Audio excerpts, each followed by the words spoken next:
everyone, and welcome back to another time trial video. Yes, we've done the one in the Porsche. We're now doing the BMW M6 GT3 at Suzuka. Well, I say the BMW, you can pick any Group 3 car you like, and we are on racing soft tyres.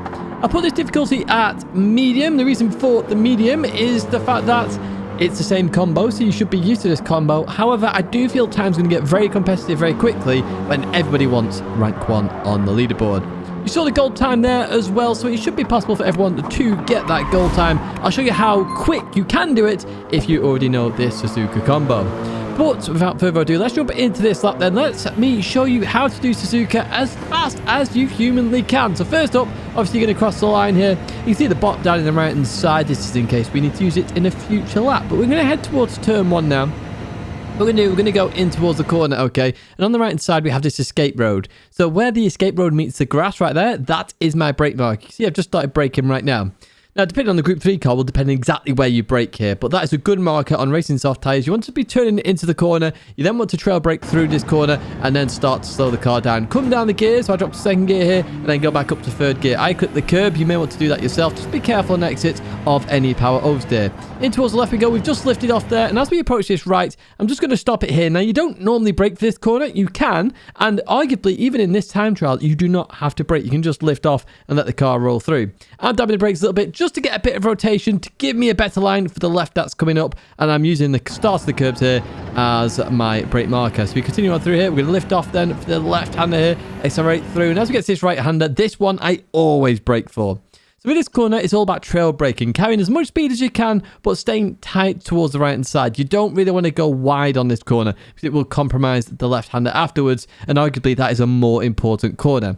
So watch what I do right now. I'm trail braking, trail braking, trail braking. I drop just below 80 miles an hour. I start accelerating. Head over towards the right-hand side. I go towards the left. I lift a little bit there. I clip the curb, and then continue on through. In some cars, you'll have to lift a little bit more. In others, you might not even have to lift at all. Just keep it in mind, though, that if you do unsteer off and touch the grass, you are definitely off and your lap is over. Tidgney 1 then, on the right hand side, we have a lamppost right there. Really easy marker, Tidgney 1 here. So I'm going to hit the brakes, I've dropped fourth gear, and I'm going to chuck the car in. I want to hit the curb a little bit, but I don't want to full on take off here as we continue on through. I accelerate through. The next marker is on the left hand side, which is that Marshall tent right there. Nice easy brake marker for Tidgney 2 here. So you're going to drop down, arguably to second gear is probably the better suggestion here in most cars. That's why I do in the BMW M6. And the reason for that, it just gives that bit more rotation. Now, you want more rotation in this car because of the racing soft tyres. They are so grippy, you need to find any way to get rotation. And speaking of which, as we continue up to this point here, we get to the hairpin. And this is a corner you also want lots of rotation on, okay? So on the left-hand side is a Dunlop sign. That is our brake marker for this corner. We're going to brake all the way to the corner. We want to clip the curb on the inside because it will give us a bit of rotation in nearly all Group 3 cars. But as we turn into here, we take a wide line first. Do we clip it? We don't. We have to use the accelerator there to get a little bit of rotation as we continue on out. But you can be quite aggressive on the exit there because the car will grip because of the racing soft tyres. If you clip the curb, I didn't on this particular lap, but if you clip the curb, it will rotate a little bit more, which should help you get round. So just keep that in mind when you do get to the hairpin. We approach Spoon then, and on the right side here, we have an escape road. That is my brake marker for Spoon. Now, Spoon is a double apex corner. What do I mean by this? Well, we're going to turn into the corner. We're going to clip the curb, then go out wide to then come back in for the second apex on this corner. Watch what I do right now. So I'll trail brake all the way in. I'm going to accelerate a little bit to the outside, and then I'm going to come back there before the curb ends. I then brake a little bit. I clip the curb, and then continue on through. Now, I stayed in third gear on this particular lap, but you can go to second gear to get a bit more rotation. Similar to what I've talked about previously in the lap, you are looking to get that bit of rotation to then be able to accelerate through the corner. This time I stayed in third. I carried a bit more speed, and that helped me. Getting towards 130R then here, we have a 50 board on the right-hand side. 130R is flat on racing soft tyres in Group 3, so all I want you to do is get to the 50 board and turn left. Now, you can cut a lot of the inside here, and actually it helps you. It's a benefit to you if you do cut a lot of the inside, because that way you can straighten up the wheel a little bit more then as we continue on through. Clipping the outside curb, head over towards the left-hand side then, and the final brake marker here at Suzuka is this yellow line here, the start of the old pit lane here. The yellow line there, brilliant brake marker, okay? You're braking just before that hits the edge of your screen. You're going to brake solidly in a straight line before you start turning for this chicane, okay? Watch how I do it here. Second gear, we'll then start to release brakes as we turn in. Accelerate a little bit over towards left hand side. Lift a little bit as you go over the curb, but try and keep a little bit of throttle there to bounce the car on the exit. then keep towards the inside line here. So you head towards the line. This is a 157.988, and you can follow that one on the leaderboard, of course. Very competitive leaderboard this week, though, so you might have to scroll to find it, but we'll get onto that in a second. We jump to the pad lap then as we go in towards turn 1. Remember, the escape road on the right-hand side is our brake marker. Now, this is my very first lap, essentially. Well, arguably, it's just after my first lap. So the very first turn, I outbroke myself on the controller. But this is actually my first lap that I officially did then after that. So as we go through here, notice how we're using the start of the curves once again to lift off, turn in. We're going to get towards the next start of the curve. Now we hit the brakes. Remember, 80 miles an hour is what we're looking for. We dropped just below that, but nothing major. We're getting over towards the right side as much as we can. Lift off a little bit as you go through here. Clip the curb if you can, and continue on through. Nice smooth line here on the controller or gamepad, however you want to call it.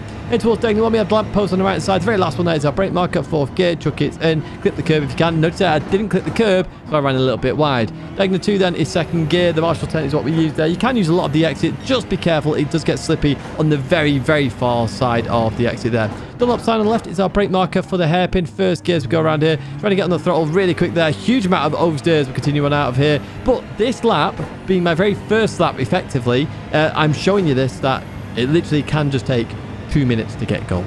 It really can. We're going to head towards Spoon then. Remember, it's the escape road on the right hand side here. We're going to hit the brakes as we go into here. Clip the curb, accelerate out towards the outside, then back in to here. So we stay in 3rd gear on this particular lap as well. Clip the curb a little bit there. A little bit wiggly on there as we weren't as smooth on the controller, but I don't use the controller very often. Once per week is essentially what I use it. And that is all I do. So obviously doing this lap, I went on the controller for the Porsche one, of course, but there was a big time delay between this and that. And you can see there, flat through 130R. So I have to get used to the controller, but here we are doing it on pretty much the first lap here on the controller as we go into the Casio triangle. Through there we go. Lift off a little bit for the chicane. A little bit of oversteer, but easier to catch on the pad as well. As we continue on through the right-hander, sticking towards the right-hand side, head towards the line. This is a 59.9, so not the quickest lap in the world. It's not on the leaderboard, but it just shows you can still get gold, and that's what I'm trying to demonstrate here. I'm going to go to chase cam then for this next one then. So remember, this escape road on the right side is our brake marker as we go into here, trail braking all the way through. ABS is on weak for those wondering. So when I trail brake, ABS is on weak, so you might get a bit more rotation, but they are very similar, to be honest with you. Right, we're going to dab the brakes for the start of the curb there as we continue on through, accelerate, then lift off at the start of the curb again, clip the curb, start to accelerate through. Next start of the curb, we're going to brake, this time trying to maintain 80 miles an hour as we go through here. There, did drop 78 briefly there, we accelerate through here, lift off a little bit, then clip the curb, and then continue on through. Don't run out too wide. That is literally the limit of running wide there, because if you touch the grass, you are going on a bit of a trip. So the lamppost on the right side is our brake marker as we continue on through. Then the Marshall tent on the left hand side.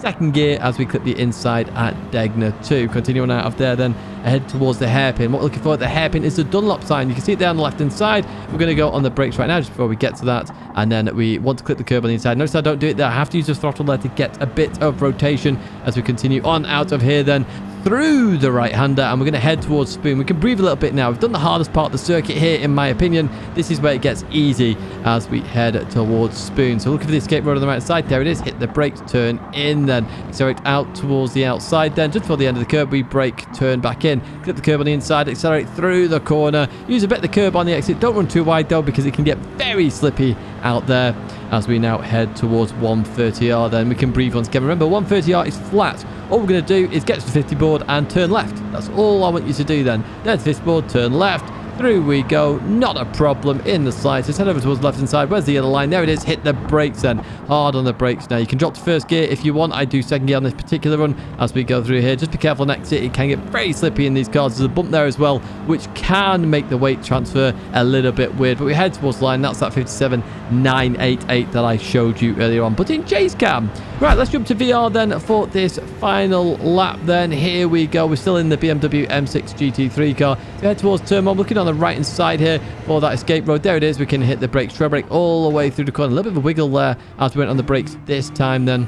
But we continue on through all the same. Head over towards the right hand side. Then we're going to turn in. Lift off a little bit if you need to. Clip the curb. Get towards the next one. Tap the brakes a little bit. Trying to hit the curb on the right. We don't do it this time. Accelerate. Lift off again. Clip the curb on the left. Accelerate through here. Look for the start of the curb. There it is. Hit the brakes. Try and keep it nice and tight. Then over towards the right hand side we go. We accelerate. We're going to lift off a little bit as we go through here. Clip the curb. And then continue on through. Look at that. That lovely line there this time around. as we head towards Tidgney 1. We're looking on the right side, then all those lampposts. The very last one is our brake marker. We're going to make sure we're in 4th gear, clip the curb. There we go. Continue on through. There's the Marshall 10. We hit the brake, 2nd gear. Through the right-hander we go. Be careful on exit due to the slippery stuff, but we survived that, no problem. Heading towards the hairpin then. We're looking on the left-hand side for the Dunlop sign. There it is. We can hit the brakes right now as we turn in. We can look round the corner this time because we're in VR. It's right out. Here we go, and I find it much easier to go around hairpins in VR because I can see the exit, so I can judge my throttle accordingly. We're going to head towards Spoon then here for the very last time in this video. On the right side, we're looking for the escape road. Where is it? There it is. Hit the brakes, turn in, cut the curb. So we're out towards the outside. Before the end of the curb, we brake, we turn back in, drop 2nd gear if you need to, like I did this time. Up to 3rd gear we go then. Just being careful on the exit there. Now we can breathe, knowing 130R is flat. Remember that. All we're going to do now is look for that 50 board and turn in. So where is it is the question. We look towards the right side then. There's the 50 board. We can turn in as we continue on through. We run very wide then over towards the left-hand side. Where's the yellow line? There it is. Hard on the brakes then. Start to release the brakes as you get towards the chicane. Accelerate a little bit. Make sure you're in 2nd gear for the 2nd part here. And continue on out of there. Keep it nice and tight towards the right-hand side. Be careful in VR because the car is obviously left-hand drive. So there's a lot more car on the right-hand side. But there we go. We cross the line there again. This one isn't on the leaderboard either. Not because it's later in the day. And obviously the leaderboard is much more competitive. So it's much harder to get on the leaderboard. But I always make sure one is on there. Now, how do you do this? How do you get 2 million credits for driving Suzuka?